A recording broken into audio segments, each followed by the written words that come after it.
everyone, happy Monday and welcome back to Virtual Storytime from your very own Newark Public Library. As always, we are recording this live story stream on land that rightfully belongs to the Lenape Indian tribe, and if you are tuning in from anywhere in our fair city of Newark, New Jersey, it is likely that you are also on land that belongs rightfully to the Lenape Indians. I am your host, Mix Alley. That is Mix, just like mixing bowl, not to be confused with Ms., Miss, Mr., or Mrs., because, as you can see ever so clearly, all on your own, I am not a boy, nor am I a girl.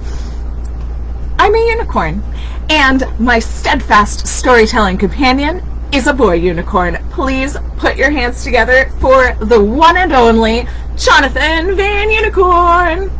Hello, everyone! It is so good to be back here with my favorite non-binary unicorn. Welcome to Virtual Storytime. Jonathan, it is great to see my favorite boy unicorn again. Oh, I'm so glad to be here. Did you have a good weekend? Oh, I certainly did.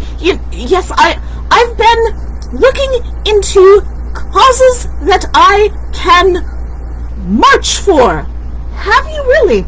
Oh, yes, because last week we learned all about how if there is something that doesn't seem quite right to you in the world, you can go out and march and make a difference to fix it. That's fantastic, Jonathan. I remember that you were talking last week about how you wanted to protest, but we weren't sure if the things in Unicorn Land that you were upset about were going to be the things that you ended up marching for. Is that correct? Oh, yes. Well, you see, at first, Mix Alley, I thought that I would stick around Unicorn Land and that I would march for shinier rainbows. Sorry, I don't mean to laugh. No, I don't think you should. Shiny rainbows are very important. Everyone deserves them, and in every once in a while in Unicorn Land, the rainbows start to look a little dingy. It's not how a rainbow should be. You understand? They've got to be very vibrant and sparkly all of the time. Absolutely, Jonathan, but did you find any other causes that you thought might be more urgent than that? I did, Mix Alley, as a matter of fact. I found out that in human land, there are still problems with treating everyone fairly. And I've got to say, in Unicorn Land, every once in a while, we all take a look at our rainbows and we say to ourselves, well, those need some polishing up, but at least we treat rainbows and unicorns and sunbeams and clouds and dinosaurs. We treat everyone equally. Yeah. Whereas, in human world, unfortunately, we sometimes still have problems with treating people fairly. We've been talking a lot about the LGBTQ plus community since it's Pride Month. We've been talking about how, unfortunately, sometimes policemen still choose to treat black people unfairly in the United States. So those are some important groups of people that it's important to stand up for if you have the opportunity. Yes, Mix Alley. And so what I did was I stood up very proudly. I got a whole bunch of other unicorns together, and we all did a march for the rights of humans who are not treated fairly. And we did that in Unicorn Land to raise awareness, and we're hoping to bring unicorns for human rights to human world soon.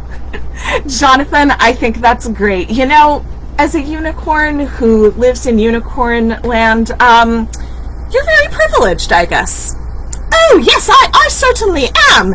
And I get to go home to Unicorn Land every day, where the rainbows are shiny enough anyway, and the flowers are fragrant. And that's true, Mix Alley. That must be difficult for humans sometimes, if they're being treated unfairly here in human world, and there's nowhere for them to go where they don't have to worry about that. Yeah, if you have that kind of privilege, Jonathan, it's really important to use it to help people who don't have that kind of privilege. McSally, do you have privileges too? I absolutely do, Jonathan. I am a person with white skin. Although I am a member of the LGBTQ plus community, people can't always see that about me right away. So there are a lot of people who, unfortunately, a lot of the time, if humans are going to treat other humans unfairly, they do it based on how they look. And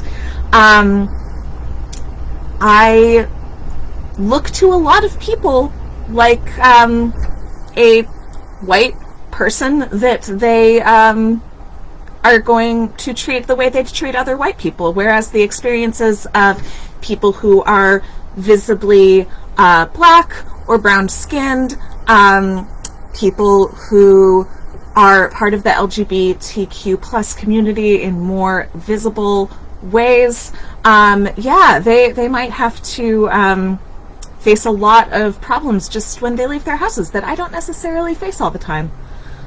That's really interesting, McSally. So what kinds of things do you do with your privilege? Jonathan, that's such a good question. I hope that other white people, especially, who might be watching, are thinking about that. But I think that you are really correct in having chosen to use your unicorn privilege to get out on the streets and march. I hope you do choose to do that in human world as well as unicorn land soon, because if you have a body that makes you a little bit safer than other people, or even a lot safer, one of the best things you can do is to put your body out there in the world to stand up for what's right. So I'm planning to go to a march soon, and I'm really excited about it. That's wonderful.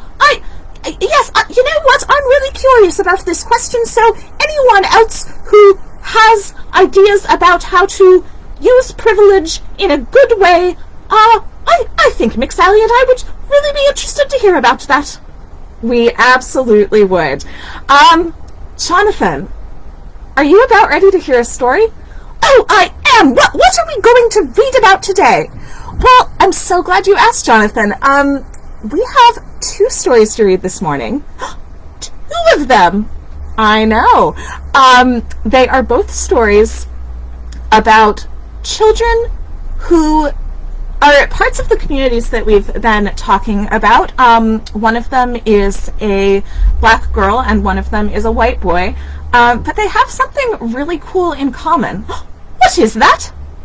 It's that they both like to wear their clothes and their hair and use their imaginations in ways that make them feel happy and beautiful. And when they feel that way, they're a lot stronger, and they can go out and accomplish amazing things. Oh, interesting. Oh, I can't wait to hear more about this. Yeah, I'm really excited for us to read about that. And Jonathan, I think that after we read about our first character, who is a white boy by the name of Jacob, we are going to do one of our special anti-anxiety exercises. Oh, splendid!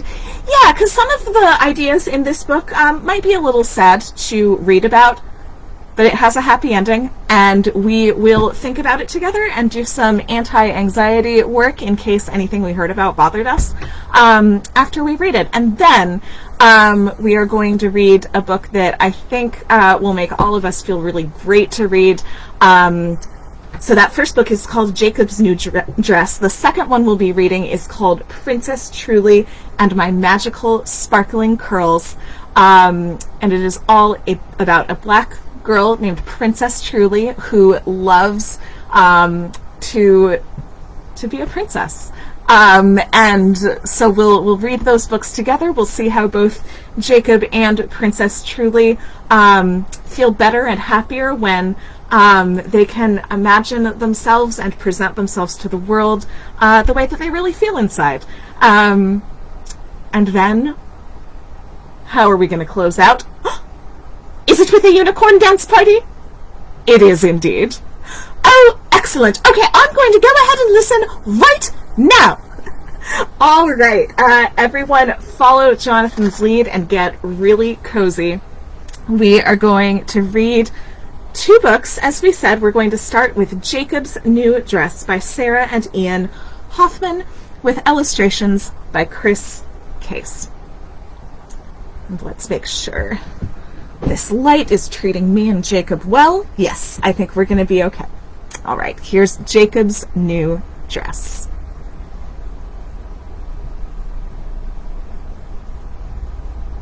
We've been talking a lot on Virtual Storytime lately about members of the LGBTQ plus community and about how a big part of belonging to that community can be having a way of presenting your gender that people think is really different sometimes at first if they haven't seen it before. So we've been learning about how it's okay to be a boy, to be a girl, or to be something else. It's okay to be a girl who wears dresses and a boy who wears pants and somebody else who wears a unicorn horn. It's also okay to be a boy who wears dresses or a girl who wears pants. All of those things are okay. And Jacob is a boy who loves to wear dresses. So we're going to read his story first.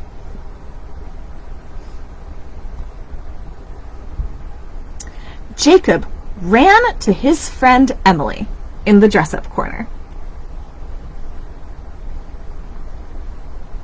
Emily slid into a shiny yellow dress, while Jacob wiggled into a sparkly pink dress. They both reached for the crown, but Jacob got there first. "I'll be the princess," he said.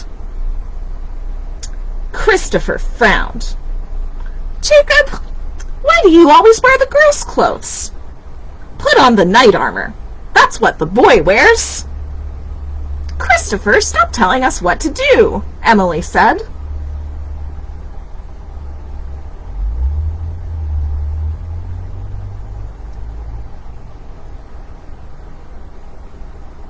Mrs. Wilson heard the hubbub. "What's going on, kids?" "Jacob is wearing girl clothes," complained Christopher. "The dress-up corner is where we come to use our imaginations," Miss Wilson said. "You can be a dinosaur, a princess, a farmer, anything. Christopher, what do you want to be?" "A boy," Christopher scowled. Miss Wilson smiled. "Jacob, you try it. What new thing could you imagine being? A firefighter? A policeman?" "Miss Wilson," Jacob said proudly, "I'm the princess."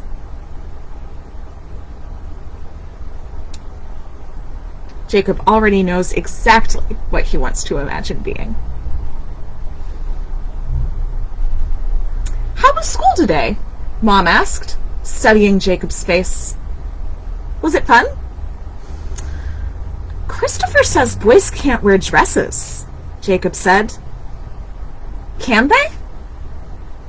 "Of course they can." Mom hugged Jacob. "Why don't you get the dress you wore on Halloween and play in that?"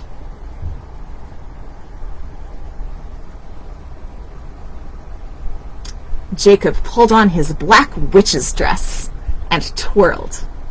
He loved the way the black lace swirled around him. "I want to wear my dress to school." Jacob's mom frowned. "I don't think so," she said. "That's for dress up at home. It would get dirty at school." "Then can I get a regular dress? A dress I can wear to school?"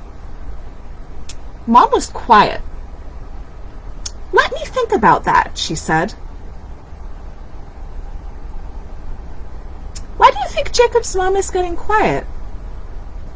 Why does she say it's okay for Jacob to wear this dress at home and to wear it on Halloween, but she's a little worried about him wearing a dress to school?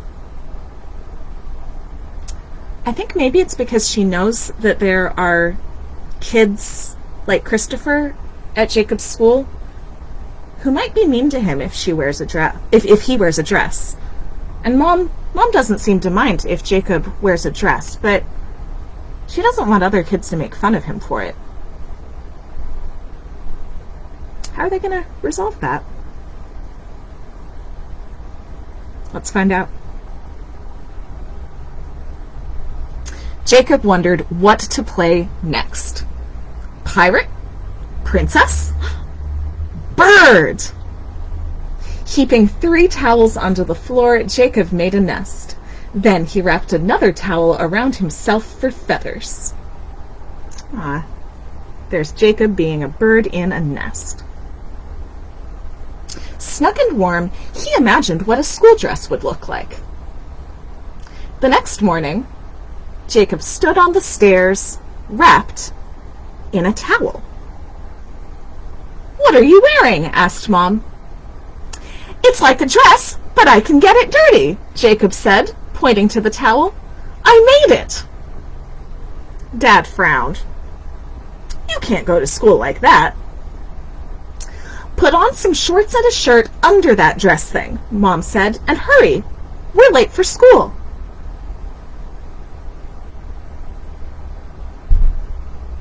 "What's that?" demanded Christopher. Jacob moved closer to his mom. "Good morning, Christopher," said Jacob's mom. "Jacob's wearing something new he invented. Isn't that nice?" Christopher didn't answer. "I want a dress like that," cried Emily. "Can you make me one?" "It's not a dress," said Jacob, glancing up at his mom. "It's a dress thing." Jacob saw Emily's smile and grinned back. "Yeah, I can make you one."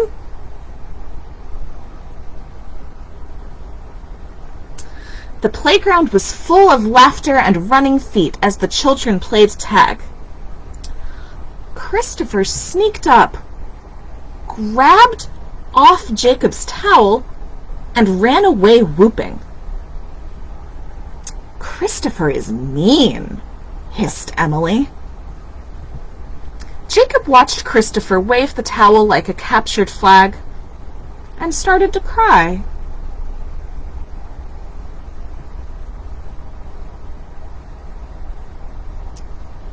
Why do you think Christopher took Jacob's towel away?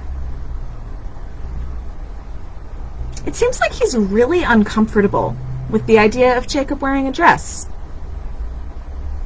But Jacob would be a lot happier if Christopher would let him wear a dress, since that's what he wants to do.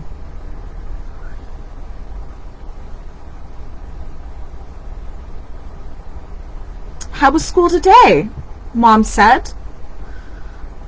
"Christopher stole my dress thing," said Jacob.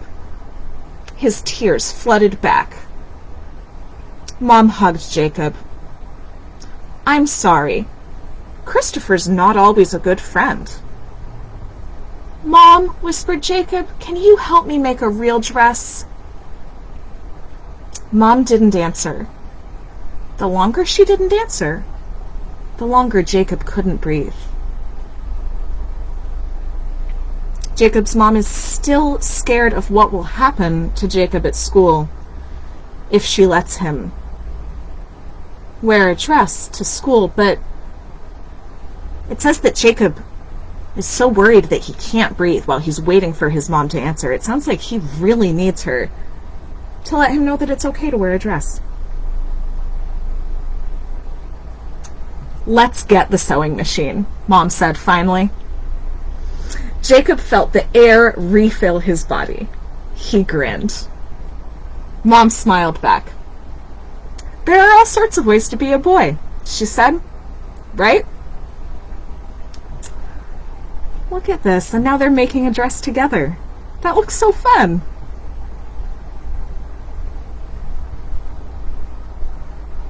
Dad looked up from his book. "Mom and I made a dress," said Jacob quietly. Dad studied the dress. Jacob started to get that can't-breathe feeling again. Jacob really needs his dad to tell him it's okay to wear a dress, too. "I can see you worked hard on that dress," said Dad. "You sure you want to wear it to school?" Jacob nodded. Dad nodded back and smiled. "Well, it's not what I would wear, but you look great."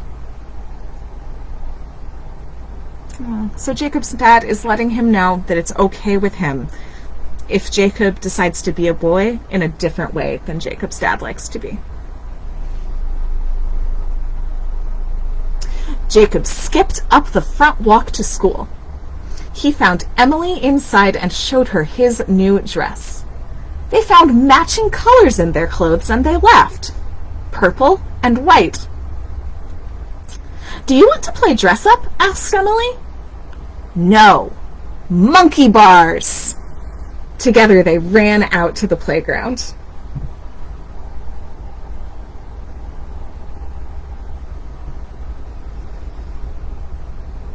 "My mom and I made this dress," Jacob said proudly at circle time. "We used her sewing machine." "That's wonderful," said Miss Wilson. "Was the sewing machine hard to use?" "Why does Jacob wear dresses?" interrupted Christopher. Ms. Wilson paused. "I think Jacob wears what he's comfortable in, just like you do. Not very long ago, little girls weren't allowed to wear pants. Can you imagine that?" Christopher shook his head. "I asked my dad, and he says boys don't wear dresses."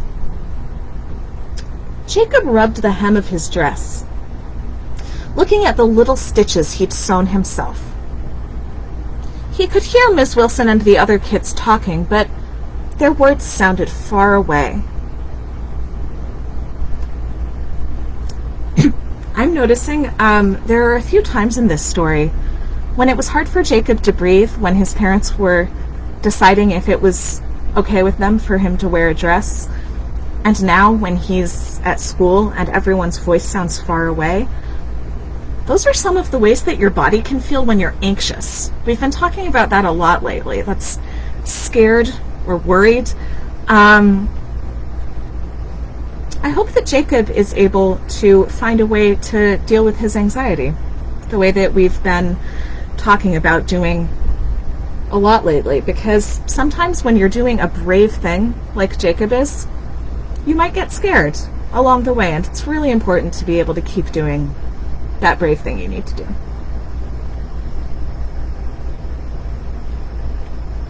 On the playground, Christopher yelled, "Let's play tag! Boys versus girls. Jacob, you're on the girls' team." A bunch of kids laughed. Jacob felt his dress surrounding him, like armor. Soft, cottony, magic armor.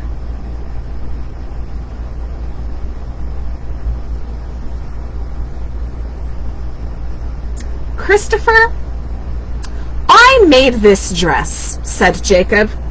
"I'm proud of it, and I'm going to wear it. And you know what?" Jacob tagged Christopher. "You're it!" And Jacob sprinted across the playground, his dress spreading out just like wings. And that's the end. I really love the way that that story ends for a couple of reasons. For one thing, Jacob found that there was one person who wouldn't treat him fairly no matter what his teacher or his parents said. He had his teacher and his parents and his friend Emily, the other kids in his school. It seems like most people were pretty nice to him about him wanting to wear dresses, but Christopher just kept being mean. So Jacob found a way to keep being himself and not be afraid, even when Christopher was being mean. And I really like that the way he did it. I'm going to go back and read this part again. Jacob felt his dress surrounding him, like armor. Soft, cottony, magic armor. I think Jacob started to feel braver again after that for a couple of reasons. And one of them was because he was feeling strong because he was wearing what he really wanted to wear.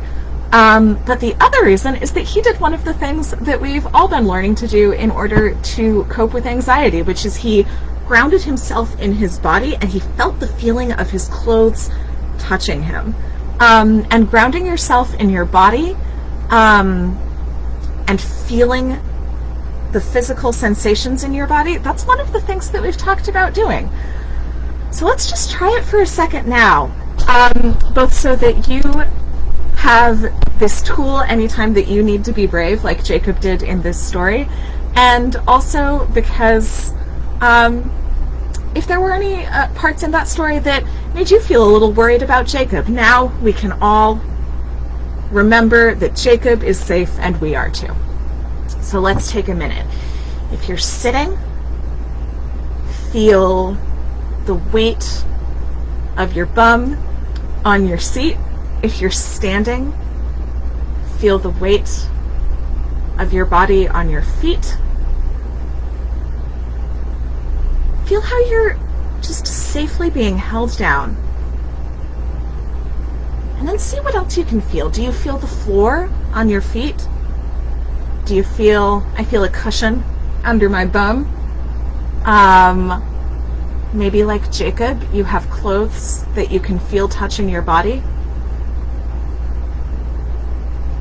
While you're feeling all those feelings, let's just take one deep breath in.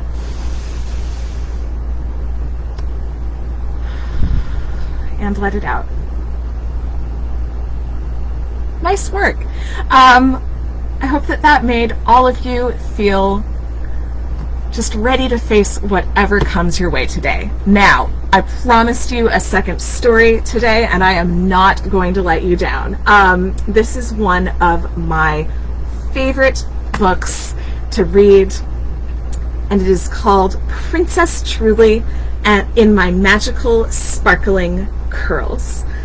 It's by Kelly Greenawalt with illustrations by Amariah Rauscher. And we're going to learn that Princess Truly has a lot of things in common with Jacob. She also loves being a princess. She also loves feeling beautiful and wearing dresses.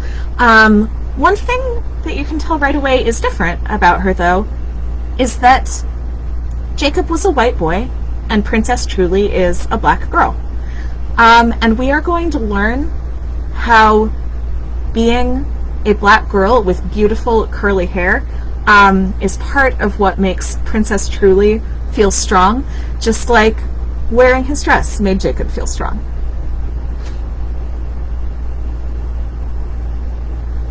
And I just love the colors in this book too. If you're a rainbow lover, you're gonna like this one.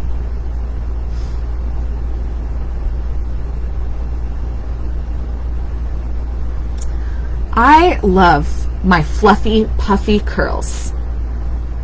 I am so happy that they are mine. When I believe in myself, they shimmer and they shine.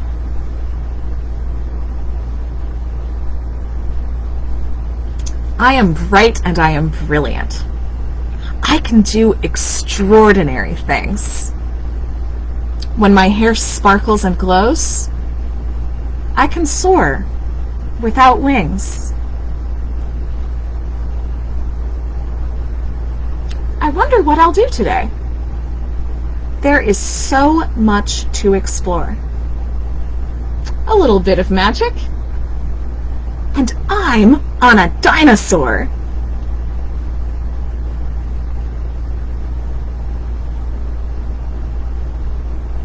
You can use your imagination magic to do anything.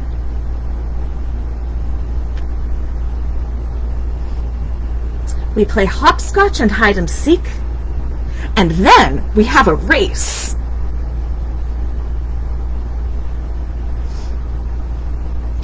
The Gigantosaurus is very fast, but the T-Rex wins first place.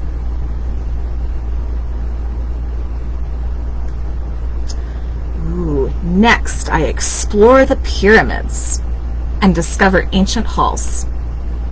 I find secret messages written on the walls.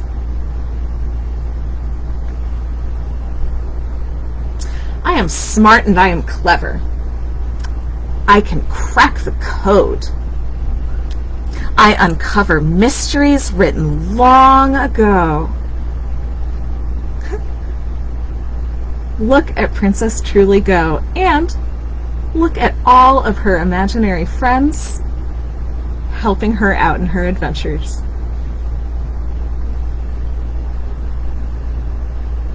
I say goodbye, and off I fly, down to the sandy shore. I climb into a submarine and set off to explore. Happy clams, an octopus, and lots of colorful fish. I sure would like to play with them, and so I make a wish. I swim around exploring along the ocean floor.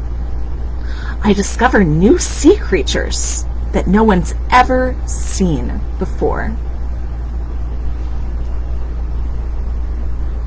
Then my fluffy, puffy curls begin to shine so bright, I hop into my rocket ship and zoom like the night. Princess Truly gets a lot of her magic from her shining, fluffy, puffy curls. And look, it takes her all the way to outer space.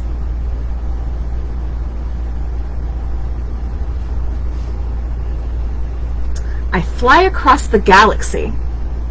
I make a map with all the stars. I count the rings on Jupiter, and then I chart a course to Mars.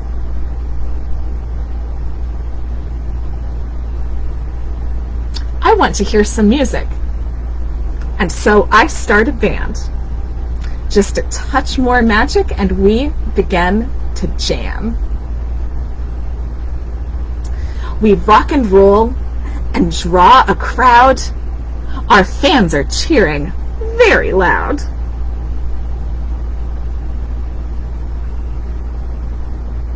When the show is over, I wish that I could stay, but I'm feeling very sleepy. My curls will light the way.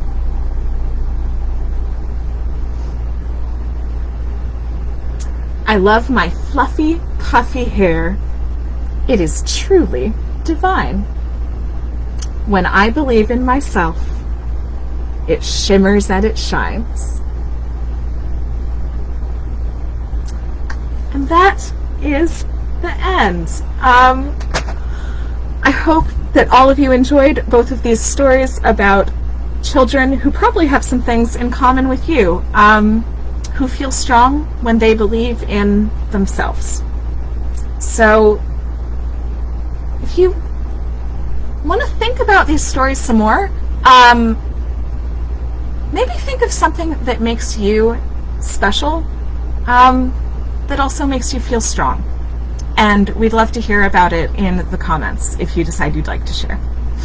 All right, folks, it is time to rock out for a unicorn dance party. So let me cue up some music and get Jonathan back. Please feel free to join us by getting on your feet and doing your own special dancing. Here we go.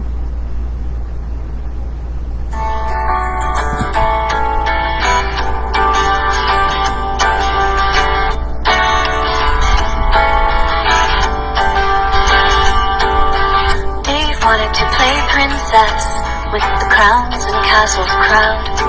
They frowned at him and said, I'm sorry, you're not allowed. So they found some dress-up wings and brought them to share and play. And everyone agreed to take turns being a princess for the day. Princesses are for everyone. Make-believe is for everyone. Getting dirty, playing outside is for everyone. We do the things we like to do because everyone likes to have fun, and having fun is for everyone. Amy wanted to catch frogs at the lake in all the mud. The kids said, no, your shoes will get dirty, you can't keep up with us. So she reached into her backpack and pulled her rain boots on her feet. That day they caught the most frogs, and later they set them free. Princesses are for everyone. Make-believe is for everyone. Getting dirty, playing outside is for everyone. We do the things we like to do because everyone likes to have fun. Having fun is for everyone. Playing together is the best way to have fun. Leaving someone out only hurts everyone. You might be surprised to find what someone else will bring when you just give them a chance